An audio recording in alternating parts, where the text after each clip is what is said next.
Okay, this is the worst. This is the worst time for me to start doing a recording that's intended to be like a behind the scenes thing. This is what I do when I'm making this stuff, and I'm like a total mess. I think that's the point. So behind the scenes, isn't that like? Does that mean you're naked? No, absolutely not. I just kind of peel the curtain back and reveal just what it is that I do. So you're naked? No, this is just supposed to be a fun little meta kind of explanation, just to share stuff with the audience, how I do this stuff kind of in one sitting and struggle. Anyway, hi everyone, this is Soul. It is October 5th, 2018. This is Warcraft Weekly, and today's episode is brought to you by DBT. Drinkin', beatdowns, and tiramisu. I think I pronounced all that incorrectly, but oh well. Bob is over here at the Peter. We're taking a look at the city of Boralis as it's getting bombarded by the evil horde. Bob, it's not Peter, it's the PTR. It's where future content is hosted on Blizzard servers so that people can get a preview of what's to come. So it hasn't happened yet? That's right. Wait, so I'm in the future? Yeah, I guess so. Oh my god, I'm gonna get the new Azerite gear and bring it back to the past and be super overpowered. You know, it doesn't work like that, right? Oh man, this stuff still sucks. Anyway, let's get to the news, starting with Blizzcon 2018, the convention that used to be all about World of Warcraft players, but hey, times change. We're starting to get a little bit of information, including stuff that you can buy at BlizzCon that's going to be available early for virtual ticket holders as well as regular general ticket holders. And we also have what appears to be a complete schedule of events that's going on. But keep in mind that there can be some surprises that might be revealed that they've yet to share, and things can suddenly just fill up the map. We can presume at least a number of things based on previous BlizzCons. As you know, the opening ceremony starts off in the Mythic stage. It's the biggest stage of them all, where everyone's gathering, where all the huge announcements are made. That's usually followed by one of the bigger announcements, or probably the biggest announcement at the convention, and in this case, it's going to be about Diablo.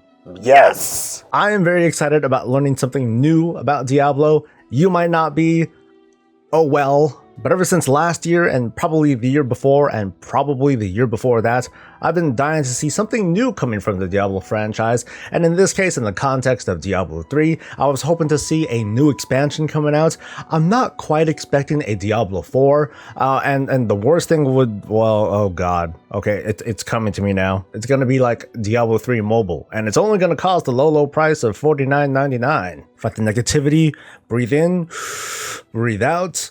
Okay, I'm super excited. Yeah! Meanwhile, in the context of why you even clicked on this video, this is not going to be a World of Warcraft-centric BlizzCon. I guess when I practice my mental gymnastics a little bit and going back to some of the salt and the gripe over not getting a very cool thing for World of Warcraft players, for those who buy the virtual ticket, I guess it's not that big of a deal since it's not going to be a big WoW thing this year. That we're not getting a big WoW thing in this virtual ticket. I guess it would be kind of dickish if Blizzard is like, yes, we're going to give you this awesome WoW related thing with a virtual ticket, but there's not going to be anything actually new to introduce with it, and except for a classic WoW. But wait, they are giving you classic WoW, so I guess everything is in fact okay? Yeah, but if Diablo is going to be the first announcement after the opening ceremony, how come there's only one other panel for it? Hey, don't mess with my narrative. I'm trying to be excited. Okay, the cynicism is sinking in. I'm absorbing it.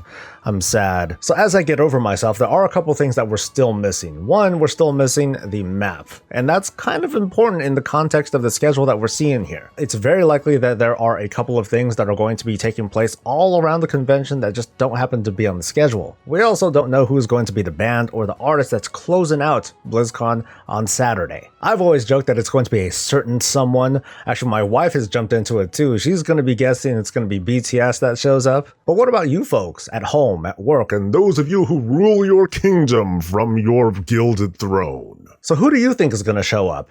Now, for the record, the only one who's made me want to stay for the entire thing was actually Weird Al Yankovic. It's because you're old. Yes, it is. The one thing that I'm nervous about, though, is am I going to have to interview someone? Am I going to be requested? Or is there going to be like a little sign-up sheet where I get to, interview someone and ask questions? And if there is, who should I interview? And what should I ask? How about asking for a job, you transient? Shut up! One of the biggest pieces of news this week has sent waves not just among World of Warcraft fans and critics, but across Blizzard and the gaming industry itself. Mike Morhaime has stepped down from his position in Blizzard Entertainment. Mike has been one of the rocks over at the company, a very career man. He's been there pretty much since the beginning. Well, before the beginning. Under his leadership, Blizzard has brought us some fantastic games, many of which have changed the entire landscape of the gaming industry. His contributions cannot be denied, and while it's sad to see him step down, it's a relief that he's not entirely leaving the company, although he's pretty much got one foot out the door, at least the way that I see it. Mike is going to be succeeded by J. Allen Brack, executive producer of the World of Warcraft and senior vice president of Blizzard. So let's take a moment to share some of the reactions from the community as they send their well wishes to both Mike and to Jay. As usual, the sky is falling in the WoW community. Honestly, not much will change, unless he cuts his ponytail and goes for the corporate look. Then you know Symbol's gonna hit the fan. Oh, beep, the you think you do, but you don't guy. You think you do, but you don't. Haha. Rest in peace, WoW. Here's to an even more blatant mobile game with a gacha system and nigh impossible grind. Congrats to you, J. Allen. Maybe we, the fans of World of Warcraft, can start a real petition to get Ian off the WoW team? Not good at all. Mike Morhaime was the only thing keeping Blizzard from falling to full corporatism. I'm very, very worried for the future of his studio. He's got a really big forehead. He reminds me of those cool Tyrion guys. Ugh, that's not even a real comment. Yeah, that's you. Most of the kidding aside, we don't know exactly why Mike Morhaime is stepping down. I mean, it could be pressure. It could be forced by like some board people or whatever. Most importantly, though, who gives a shit?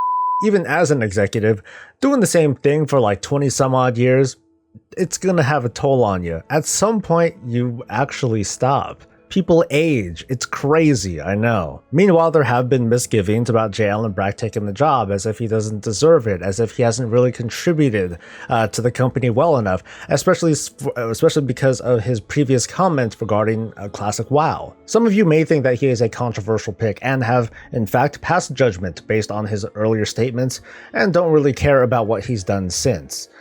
So yeah, you might think that he's a bad pick for the president. I mean, you think you do, but you don't. Bird. All seriousness though, for those of you who may be unhappy with the World of Warcraft as it is right now, yeah, you can blame that onto him because he's been around. At the same time, for anything that you have very much liked about the World of Warcraft, you can kind of place that credit on him as well, at least after 2007. I guess the point that I'm making is that I'm glad that there is someone who has worked on the World of Warcraft very extensively who is taking the helm and running Blizzard now. How about I redo this story in like a quick summary?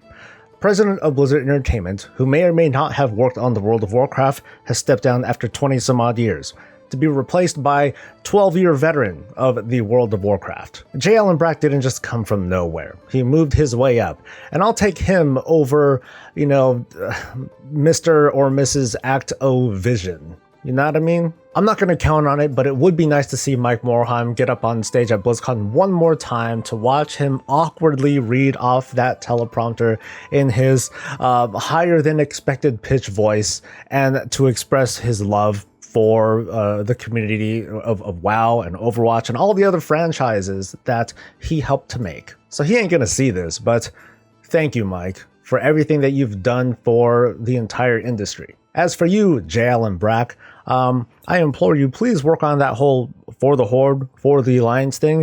It needs a little bit more energy. In fact, it needs so much energy that I tried to find a clip showing just how little energy he put into it, and I couldn't find it. Earlier this week was a post from Blizzard, specifically from Josh Allen, aka Lore. He went into some detail on what is going to happen with Azerite's armor in patch 8.1, and slightly before that with the help of hotfixes if they're able to get in. To summarize these points, here's what's going on.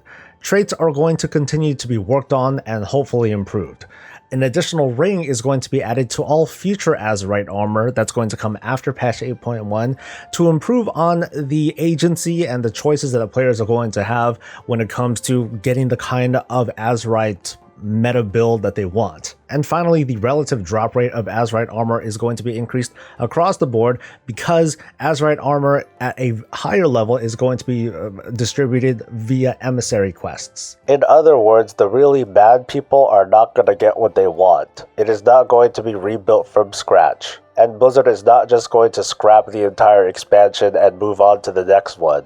And that's not to say that there haven't been some fantastic ideas out there. The most popular one, once again, being lifting the system and putting it all into the heart of Azeroth itself. The only response that I can give as an armchair developer is that redoing the entire system like that would take so much time that it would take so much time. Every day that goes by, the salt gets heavier. So even if historically we look back on this expansion and we see that Azerite totally hamstrung the system, I would rather see figurative band-aids like this help get us by while the actual lessons learned are taken to the next major patch or next expansion. Not everyone's happy about that. I get it. I'm just speaking for myself though, and I'm pretty sure that at least a couple of you folks agree with me. So late last week and during the middle of this week, we had a couple of PTR builds come in. Yay! The first thing that I want to get out of the way is the discovery of the Classic client that's kind of sort of embedded into this PTR. The Classic client is being labeled as version 1.13. Meanwhile, the version that Classic WoW is meant to be based off is 1.12. This tells me a wealth of things, but I'm going to summarize it like this. Any small change, no matter how meaningless and benign, is going to be seen as this betrayal from Blizzard. Oh my god, it's 1.13? It's supposed to be 1.12, god! Like, how purist do you want it to be? Like, do you want every Tuesday to have 8 hours of downtime to preserve that classic experience? Should we be upset down the line if 3 or 4 months go by and my account hasn't been hacked yet? What's going on, Blizz? Where's the real experience? So this PTR build was pretty meaty. However, I'm not going to get into spoilers, so that negates a lot of the stuff that has come in. Although I will at least reveal this picture over here of Saurfang, which I think is damn ridiculous. I mean, he's wearing a disguise of some sort. Is he supposed to be trying to stay low-key? Because if he is, I would advise doing a couple of things, like taking off your very loud and obvious-looking shoes, maybe clean up your face a little bit, because, you know, you have very iconic war paint on you still from however many months ago. Like, dude, do you bathe ever? And I mean, come on, look at him. He's an orc. He's a very large orc. Who the hell are you going to hide from? And also as a reminder, or at least as a kind of declaration, or maybe setting myself up for failure, I'm going to do a little bit of speculation next week on just what's going on with Saurfang. That's going to be based on some spoilers, but I think it'll be fun. What I do want to go over for a little bit are professions and what's coming for professions in patch 8.1. This is pretty early so far, but from the looks of it, it appears that we're going to get item level upgrades from some of the previous crafting professions. At the moment, engineers and alchemists are definitely getting some love with some updated helmets, which by the way are Azerite based helmets, as well as of course the alchemy trinket. New dungeon and raid materials are going to be coming in, not exactly replacing the old stuff, but at the same time replacing the old stuff. Instead of hydro cores dropping from dungeons, now they're going to be tidal cores. Meanwhile, the new sanguine cells are going to be called Breath of Bwonsamdi. Ew. Here's the other kind of weird thing about those sanguine cells. There's going to be new feasts called sanguinated feasts that use these old materials in place of the midnight salmon, which is really gross. I think of how that captain's feast looks right now, and I'm wondering, what does a sanguinated feast look like? I don't know if there's a model out yet, but if it happens to look the same, you know, I'm going to be pretty suspicious. That ain't the same stuff. What I'm pretty excited for, though, is the Unstable Temporal Time Shifter, which gives the ability for all engineers to have a battle res. Remember those times where it was cool to be a druid or a warlock because you guys were the only ones that had the ability to either do a direct in-combat resurrection or to preemptively use a soulstone on someone to get them back up and get them right back into the fight? Yeah. Oh, nothing is sacred anymore, is it? Hey, have you looked at some of the new paladin animations? I have not. Let's take a quick look to wrap things up, yeah? First off, we have Flash of Light. It's very pretty. It's like a golden shower. Hey, that's cool. Actually, I take that back. I don't think it's that cool. Check it out. With Beacon of Light, now people can easily see who has it because they're constantly on fire. Now check out Light of Dawn, which almost looks like it hurts people and not helps them. And now Avenging Wrath. Holy crap, that looks pretty damn cool. Yeah, it's pretty neat, until you use your Guardian of the Ancient Kings. Ha ha ha, you look like classic WoW. Yeah, thanks.